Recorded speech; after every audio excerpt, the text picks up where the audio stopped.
नमस्कार साथियों, knowledge capsule series के एपिसोड 4 में आपका स्वागत है। आज हम बात करने वाले हैं कृषि कानून के बारे में, यानी फार्म एक्ट। जैसा कि हम जानते हैं, हाल ही में भारत सरकार ने 3 नए कृषि कानून पारित किए और वे इस प्रकार हैं।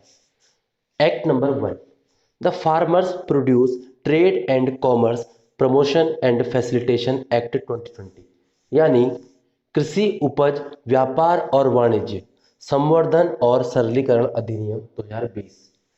एक्ट नंबर 2 है the farmers empowerment and protection agreement on price assurance and farm services act 2020, यानी कृषक सशक्तिकरण व संरक्षण कीमत आश्वासन और कृषि सेवा पर करार अधिनियम 2020।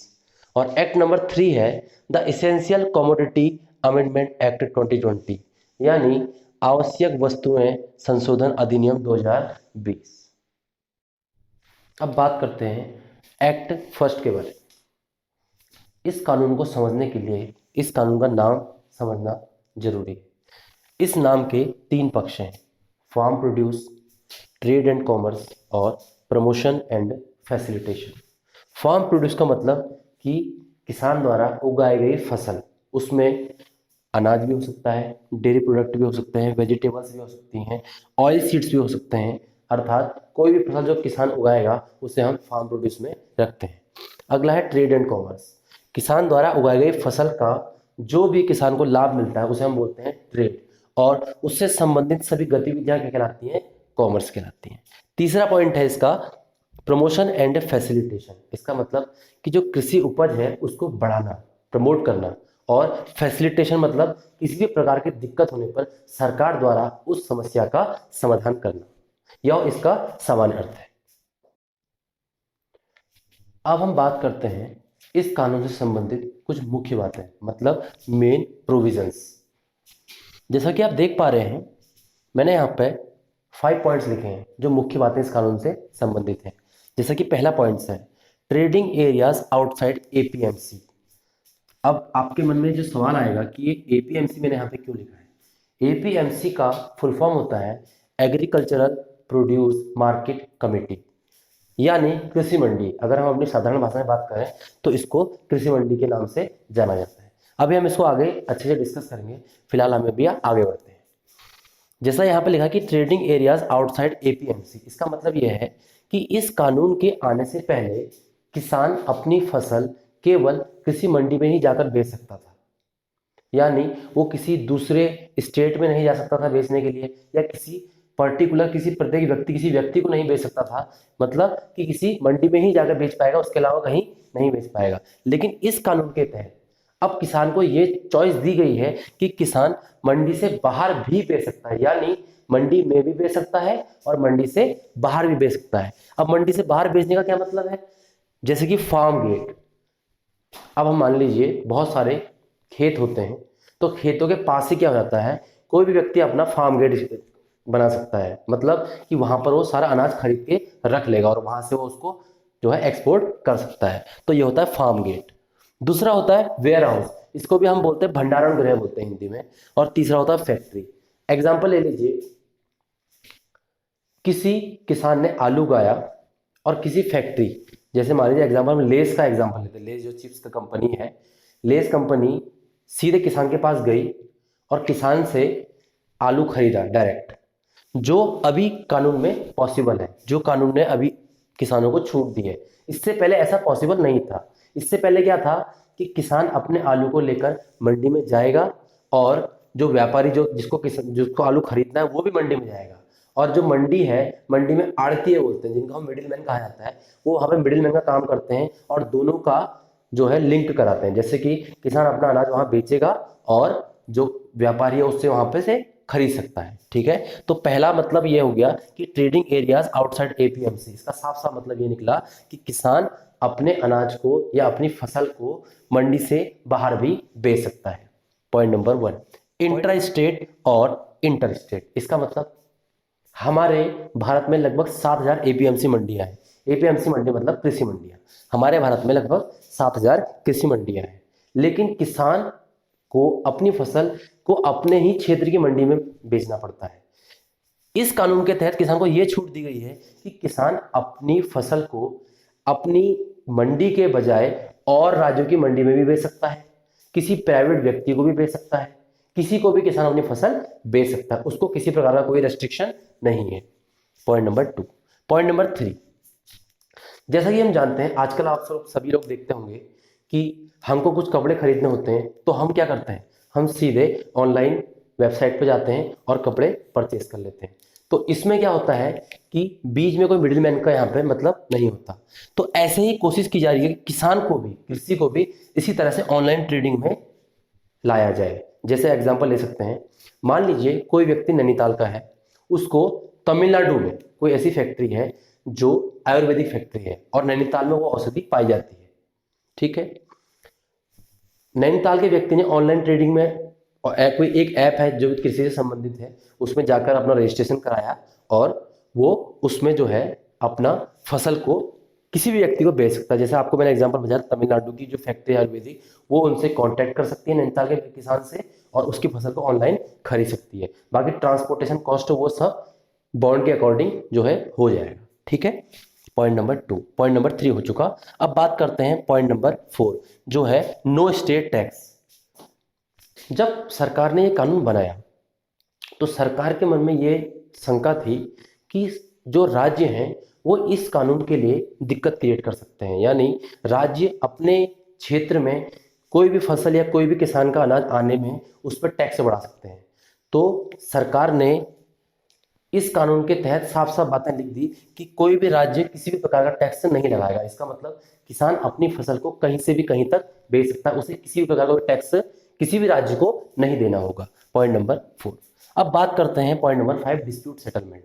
यानी यदि किसी फैक्ट्री का किसी किसान के बीच में कोई विवाद हो जाता है, विवाद का मतलब कि उनका अपनी फसल से संबंधित कोई विवाद हो गया, तो उसको सॉल्व करने के लिए इस कानून में एक कमेटी बनाई गई है जिसको बोला था कंसिलिएशन बोर्ड। क्या कहा जाता है बच्चों? Conciliation board. अब कंसिलिएशन बोर्ड का मतलब यह है कि इस बोर्ड में एसडीएम के अधिकारी होते हैं, एसडीएम पोस्ट के अधिकारी होते हैं, एसडीएम के साथ समकक्ष अधिकारी होते हैं तथा मेंबर ऑफ बोथ पार्टी। इसका मतलब कि दोनों पार्टी के मेंबर वहां पे प्रेजेंट होते हैं, दोनों पार्टी के मेंबर वहां पे रहेंगे और ये 5 लोग मिलके क्या करेंगे, डिस्कस करेंगे और जो एसडीएम है ये यहाँ पर साइन करेगा मेमोरेंडम ऑफ सेटलमेंट। इनका बीच में क्या करेंगे, मेमोरेंडम ऑफ सेटलमेंट। यदि यहां पर जाकर भी कोई सही निर्णय नहीं निकलता तो फाइनली इनके पास ये ऑप्शन रहेगा कि ये कलेक्टर के पास जा सकते हैं, यानी डिस्ट्रिक्ट ऑफ मजिस्ट्रेट के पास जा सकते हैं, वहां से इनको फाइनली सॉल्यूशन मिलेगा। उसके बाद इनके पास कोई ऑप्शन नहीं है। इसका साफ साफ मतलब यह है कि यहाँ पर सिविल कोर्ट को इन्वॉल्व नहीं किया गया है। सिविल कोर्ट मतलब जो हम देखते हैं न्यायालय। अब मेरा यह मानना है कि सरकार की यहां पर यह मंशा रही होगी कि किसानों को कोर्ट के चक्कर में, कोर्ट कचहरी के चक्कर में ना पड़ने दिया जाए और इनका जो न्याय है उनको जल्द से जल्द मिले। ठीक है, आगे बढ़ते हैं। अब बात करते हैं इस कानून से संबंधित अच्छाइयां, जो इसमें अच्छी बातें लिखी गई। पहली बात है बिजनेस टू बिजनेस पॉसिबिलिटी। जैसे कि मैंने आपको बताया कि कोई भी नैनीताल का किसान किसी भी तमिलनाडु की आयुर्वेदिक फैक्ट्री को अपनी औषधि या अपना अनाज बेच सकता है। ठीक है, तो ये बिजनेस करना काफी आसान है, मतलब यहाँ पे मिडिल मैन का कोई भी यहाँ पे रोल नहीं रह जाएगा। तो इससे क्या हो जाएगा कि जो मिडिल मैन के थ्रू जो बेनिफिट या जो प्रॉफिट लिया जा रहा था वो प्रॉफिट कम हो जाएगा। पहली बात।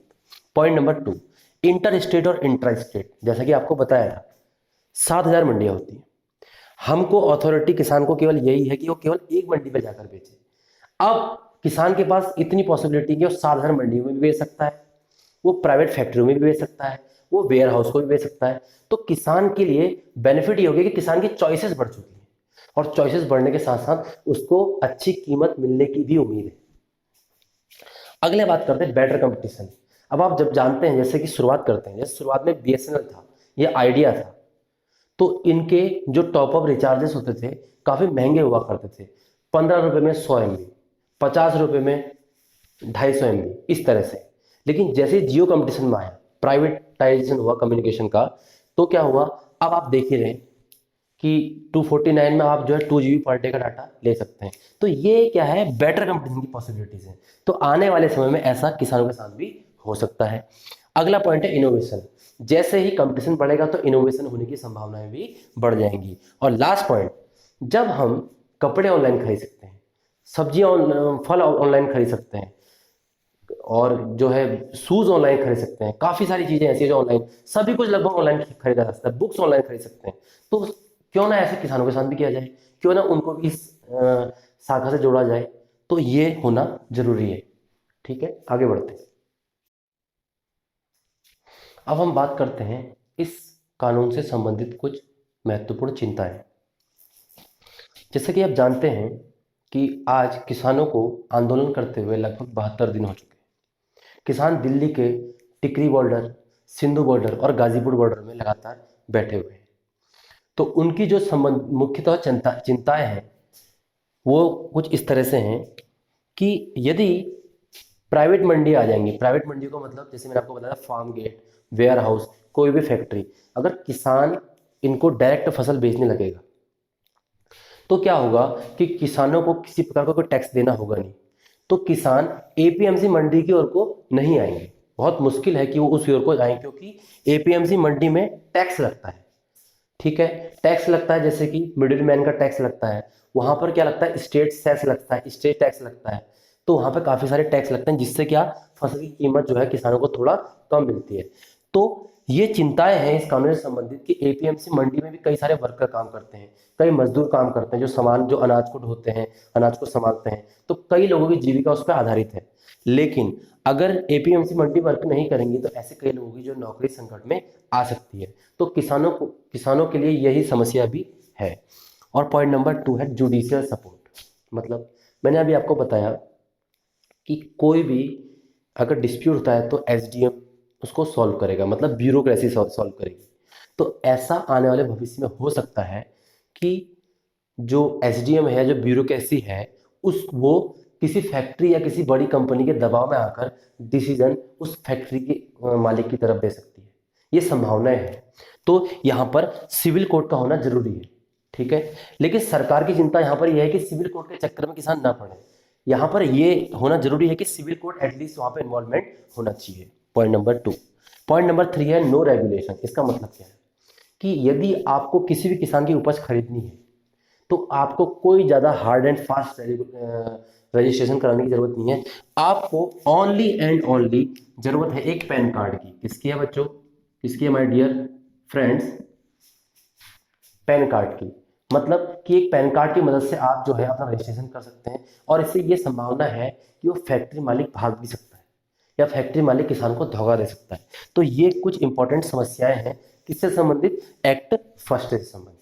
ठीक है, तो हमारा अब जो लास्ट पॉइंट ये रहेगा उपयुक्त समाधान। तो उपयुक्त समाधान क्या हो सकता है कि सरकार को यहाँ पर जुडिशियल सपोर्ट में सिविल कोर्ट को इन्वॉल्व करना चाहिए। पॉइंट नंबर 2, रेगुलेशन थोड़े स्ट्रांग होने चाहिए, जिससे कि फैक्ट्री जो मालिक है या कोई भी जो बायर है वो कहीं उसके भागने के, उसे धोखा देने की संभावना कम हो। और पॉइंट नंबर 3 है कि एपीएमसी मंडियों में भी या तो टैक्स नहीं लगाया जाए या प्राइवेट मंडीज में भी कुछ ना कुछ टैक्स लगाया जाए। इनको एक लेवल प्लेइंग फील्ड में लाना चाहिए ताकि ये चीजें सही से रेगुलेट कर सके। आगे बढ़ते हैं अब एक्ट नंबर 2 में। अब बात करते हैं एक्ट नंबर 2 के बारे में। देखिए, एक्ट नंबर 2 जो है उसका पहले पूरा नाम जानना जरूरी है।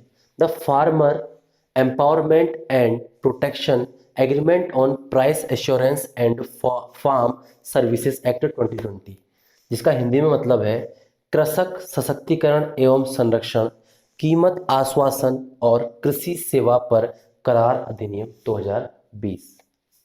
इसका जो जनरल मीनिंग है, पहले हमें तो इसका नाम का अर्थ जानना बहुत ज्यादा जरूरी है, तो हमको जो कानून है बहुत आसानी से समझ में आएगा। देखिए, पहला जो यहाँ पे शुरुआती है farmer, the farmer empowerment and protection. जो एम्पावरमेंट एंड प्रोटेक्शन, इसका मतलब क्या है, इसका मतलब किसान को एम्पावर करना है, मतलब क्या, मजबूत बनाना है, सशक्त करना है, और प्रोटेक्शन करना है, मतलब उसको सुरक्षा प्रदान करनी है। किससे सुरक्षा प्रदान करनी है, यहाँ पे लिखा है, देखिए, एग्रीमेंट ऑन प्राइस एश्योरेंस। इसका मतलब देखिए जो एक्ट नंबर 2 है ये सिंपली बेस्ड है आपका कॉन्ट्रैक्ट फार्मिंग में। किसमें बेस्ड है ये, कॉन्ट्रैक्ट फार्मिंग। ठीक है, अभी कॉन्ट्रैक्ट फार्मिंग का सिंपल सा मतलब क्या समझिए आप मेरी बात ध्यान से। कॉन्ट्रैक्ट फार्मिंग का मतलब ये है कि अब किसान अपनी फसल लगाने से पहले ही अपनी फसल का दाम तय कर सकता है किसी फैक्ट्री मालिक के साथ या किसी जो है वेयर हाउस किसी के साथ ही अपने दाम पहले ही तय कर सकता है। और जो फैक्ट्री है किसान से पहले कहेगी भैया आप ये फसल लगाइए, हम आपको इस दाम पर जो आपकी फसल खरीद लेंगे, वो दाम पहले ही तय हो जाएगा। अब उस दाम का जो किसान को जो दाम मिलना है, जो कीमत मिलनी है, उस कीमत को श्योरिटी जो एश्योर कौन करेगा, वो ये कानून करेगा। मैंने क्या बोला यहाँ पे, फार्मर्स एम्पावरमेंट एंड प्रोटेक्शन, मतलब किसान को जब किसान कॉन्ट्रैक्ट फार्मिंग करे तो उसको क्या करे, सशक्त रखा जाए और क्या हो, उसको जो है सुरक्षा भी मिले। ठीक है, अपनी फसल पे, मतलब क्या कि उसको जो है उसका सही दाम मिले।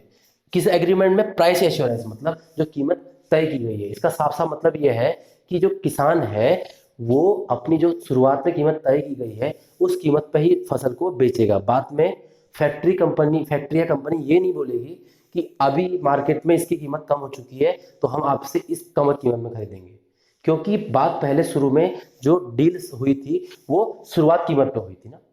तो इसलिए ये जानना जरूरी है कि यहाँ पर प्राइस एश्योर हो चुका है शुरुआत में। अब किसान फसल लगाएगा, जितनी भी फसल होगी वो बार बार फैक्ट्री के पास अथॉरिटी रहेगी, वो चेक कर सकती है किसी भी तरीके से। और दूसरा फार्म सर्विसेज, इसका मतलब कि जो बीज का खर्चा है, जो और सारे जो चीज़ों का खर्चा आता है, जो मशीनरी खर्चा है, इस खर्चे को किस तरह से बांटा जाएगा, ये सारी बातें एक कॉन्ट्रैक्ट के तहत लिखी जाएंगी और ये बातें तभी क्लियर हो पाएंगी। तो ये बात है सिंपल किसका, ये है आपका एक्ट नंबर 2 का। साथियों अब बात करते हैं एक्ट नंबर 2 के मेन प्रोविजंस। इसका मतलब कि एक्ट नंबर 2 में जो मुख्य बातें कही गई हैं उसके बारे में बात करेंगे। पहला पॉइंट है इसका एग्रीमेंट।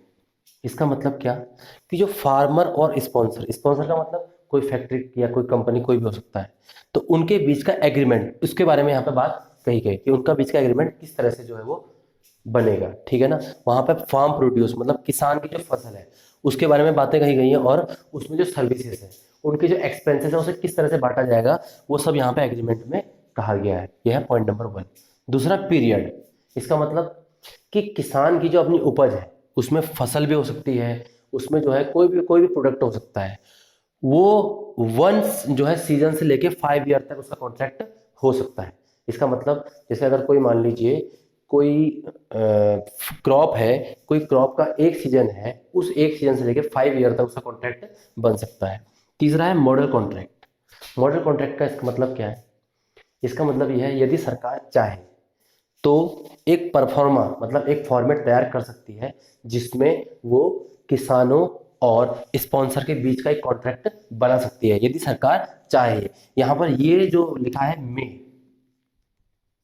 यदि सरकार चाहे, तो यहाँ पे श्योर नहीं किया है सरकार ने कि ये कानून जो है वो बनाएगी। यहाँ पे सरकार ने मेरे हिसाब से करना चाहिए कायदे मुताबिक, क्योंकि इससे क्या होगा, इससे सरकार अगर एक फॉर्मेट तैयार कर दे फिर उसमें कोई इंप्रूवमेंट नहीं हो सकता, तो फिर कोई किसी को मैनिपुलेट नहीं कर पाएगा। यदि अगर सरकार ऐसा नहीं करेगी तो आने वाले टाइम पे जो ये बड़ी कंपनियां हैं ये बड़ा अच्छी लैंग्वेज फॉर्मेट बना के किसान को मूर्ख बना सकती हैं। ठीक है, अब बात करते हैं साथियों प्राइस फिक्सिंग। प्राइस फिक्सिंग का मतलब क्या है, प्राइस फिक्सिंग का मतलब ये है कि जो प्री फिक्स प्राइस है वो प्राइस तो किसानों को मिनिमम मिलेगा, लेकिन जब फसल को उगाया जाएगा और फसल हो जाएगी तो उस टाइम अगर मार्केट में प्राइस उससे कुछ ज़्यादा हो तो प्राइस में फ्लेक्सिबिलिटी हो सकती है। इसका मतलब सिंपल सा क्या है कि किसानों को कीमत कम तो नहीं मिलेगी, कीमत मार्केट के अकॉर्डिंग ज़्यादा मिल सकती है। तो यहाँ पर किसानों को समझेंगे। Next point delivery payment. Delivery payment में सिंपल और साधारण भाषा में लिखा गया है कि किसान की जब फसल ली जाएगी तो उसको तत्काल प्रभाव से पेमेंट जो है फैक्ट्री या कोई भी कंपनी करेगी, जो स्पॉन्सर है वो उसको तत्काल प्रभाव से पेमेंट करेगा। यदि किसी इमरजेंसी की स्थिति में अगर पेमेंट नहीं हो पाता है तो 3 दिन के अंदर वो पेमेंट उसको किसान को पे करना होगा। नेक्स्ट है रजिस्ट्रेशन। अब जो इनके बीच का जो कॉन्ट्रैक्ट है किसका, फार्मर और स्पॉन्सर के बीच का, इसको डिसाइड करने की अथॉरिटी दी गई है स्टेट को कि स्टेट अपने हिसाब से जो है अथॉरिटी जो है इसके लिए लॉ बना सकती है। और लास्ट है पेनल्टी। यदि इनके बीच में किसी प्रकार का डिस्प्यूट होता है, जैसे मैंने आपको बताया था कि 5 मेंबर जो है एसडीएम हो सकता है, बाकी बोथ पार्टी के 2-2 मेंबर हो सकते हैं, तो 5 मेंबर मिलकर क्या कर सकते हैं, अगर डिस्प्यूट जो है वो उसमें अगर कोई दोषी पाया जाता है, मान लीजिए अगर उसमें जो है फैक्ट्री जो है वो दोषी पाई जाती है उनके बीच के कॉन्ट्रैक्ट में, तो फैक्ट्री को किसान को उसकी लागत उसकी फसल की कीमत का लगभग 1.5 गुना जो है क्या होगा, भुगतान देना होगा। लेकिन किसान को यहाँ पे छूट दी गई है, किसान को अपनी फसल की कीमत का ही भुगतान करना होगा। तो ये जो है मुख्य बातें इसके किसमें कही गई हैं, एक्ट नंबर 2 में कही गई है। चलिए अब आगे बढ़ते हैं। अब बात करते हैं इस कानून से संबंधित अच्छी बातें जो है। पहला है इसमें गुड कंपटीशन। इसका मतलब अगर जो कॉन्ट्रैक्ट फार्मिंग होगी तो किसानों को बेनिफिट हो सकता है, और कंपटीशन जो है इसका मतलब उनको अपनी फसल का अच्छा दाम मिलेगा तो कंपटीशन बढ़ सकता है। दूसरा इनोवेशन, तो किसान जो है अगर कॉन्ट्रैक्ट होगा तो इनोवेटिव तरीके से कई प्रकार की फसलों का जो है उत्पादन कर सकते हैं। तीसरा ऑर्गेनिक फार्मिंग, और ऑर्गेनिक फार्मिंग को बढ़ावा भी मिल सकता है। मैंने साथ साथ ही यहाँ पर डीमेरिट्स भी लिख दिए हैं, जिसमें क्या है, पहला है लीगल टीम ऑफ कॉर्पोरेट्स। अभी जैसे मैंने आपको बताया था कि किसान जो अपने हमने प्रोविजन पढ़े वहां पे क्या बोला मैंने कि किसान जो है, जो टीम है, जो कॉरपोरेट्स हैं, जो स्पॉन्सर है, जो फैक्ट्री है, फैक्ट्री क्या कर सकती है, कॉन्ट्रैक्ट के लिए एक ऐसा फॉर्मेट तैयार कर सकती है जिससे किसान को मैनिपुलेट किया जा सकता है। तो मतलब लीगल टीम ऑफ कॉर्पोरेट जो है किसान को मैनिपुलेट कर सकती है। ठीक है, तो इसके लिए वहां पे हमारा ये मानना है कि सरकार को उस कॉन्ट्रैक्ट को जो उसके परफॉर्मर है उसे खुद बनाकर देना चाहिए, जिससे कि उन दोनों के बीच में अच्छे सही से कॉन्ट्रैक्ट बन सके। दूसरा है रेगुलेशन। रेगुलेशन वीक, इसका मतलब सिंपल सा ये है कि हर स्टेट को अथॉरिटी दी गई है कि अपने हिसाब से रेगुलेशन बनाए, तो उसमें ये अश्योरिटी नहीं है कि कौन सा स्टेट किस तरह से उस पर जो है एक्ट करेगा। और तीसरा है यहाँ पे एमएसपी। एमएसपी की फुल फॉर्म होती है minimum support price. Minimum support price मतलब न्यूनतम समर्थक मूल्य। इसका साधारण अर्थ यह है कि सरकार अभी के समय में 23 फसलों पे एमएसपी जो है वो जारी करती है। ठीक है, इसका मतलब यह है कि 23 जो फसलें हैं, 23 क्रॉप हैं, उसमें सरकार क्या करती है, एमएसपी जारी करती है। और उन 23 फसलों का मतलब एमएसपी का मतलब क्या है कि सरकार उसकी एक कीमत तय करती है और उस कीमत से कम में मार्केट में कोई भी उसे जो है कृषि जो मंडियों में खरीद नहीं सकता। ठीक है, अब बात करते हैं एमएसपी मतलब मिनिमम सपोर्ट प्राइस यानी न्यूनतम समर्थन मूल्य।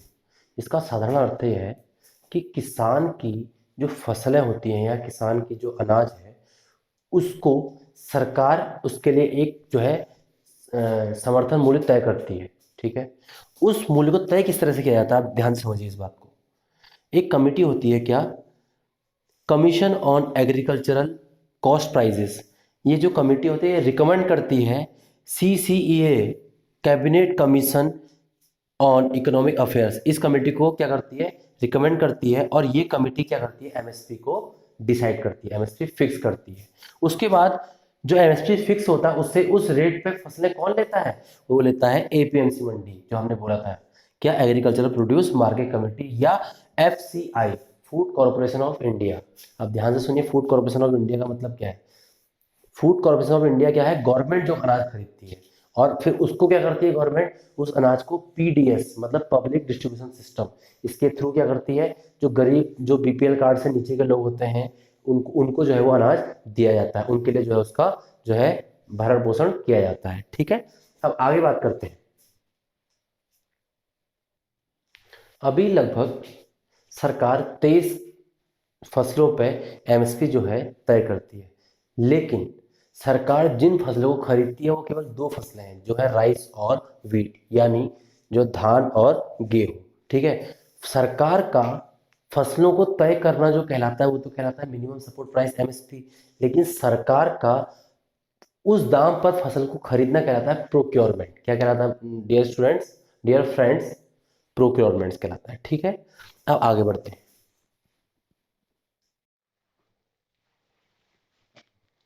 अब हम बात करने वाले हैं एक्ट थर्ड की।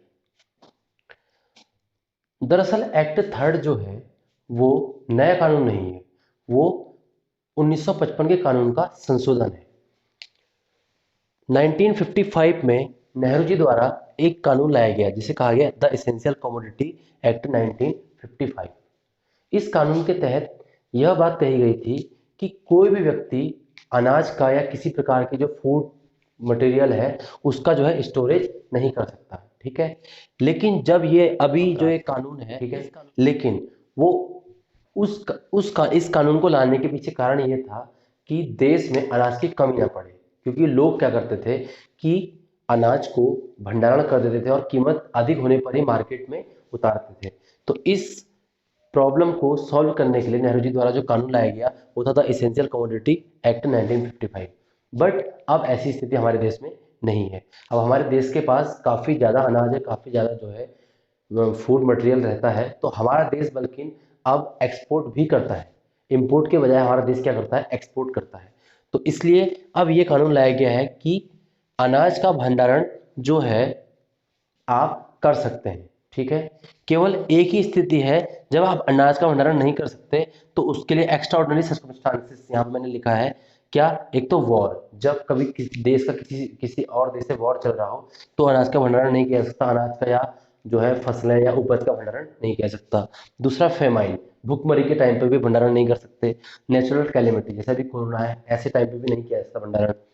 और तीसरा है प्राइस राइज, जब कीमत बहुत ज़्यादा किसी भी फसल की या किसी भी फूड मटेरियल की या किसी भी फूड स्टफ या किसी भी अनाज की, किसी भी क्रॉप की, समझ रहे हैं, तो सब अगर इनकी जो कीमत है बहुत ज़्यादा राइज कर जाएगी तो भी आप भंडारण नहीं कर सकते, ठीक है। अब हम बात करते हैं इस एक्ट के लेटेस्ट अपडेट के बारे में। फिलहाल ये जो एक्ट है अभी लागू नहीं हुआ है, क्योंकि सुप्रीम कोर्ट ने इस एक्ट पर रोक लगा रखी है तथा 4 जजों की कमेटी बनाकर 2 माह के भीतर फैसला सुनाने का आदेश दिया है, ठीक है। इसके बाद सरकार तथा किसानों के बीच में काफी स्तर की वार्ता हो चुकी है, जिसमें कोई खास अभी रिजल्ट नहीं मिल पाया है। सरकार ने किसानों के सामने यह प्रस्ताव भी रखा था कि इस कानून को 1.5 साल तक होल्ड पे रखा जाएगा, लेकिन किसानों ने इस प्रस्ताव को भी ठुकरा दिया। तो साथियों, अगर आपको हमारी ये वीडियो पसंद आती है तो इस वीडियो को लाइक शेयर सब्सक्राइब करना मत भूलिएगा। धन्यवाद।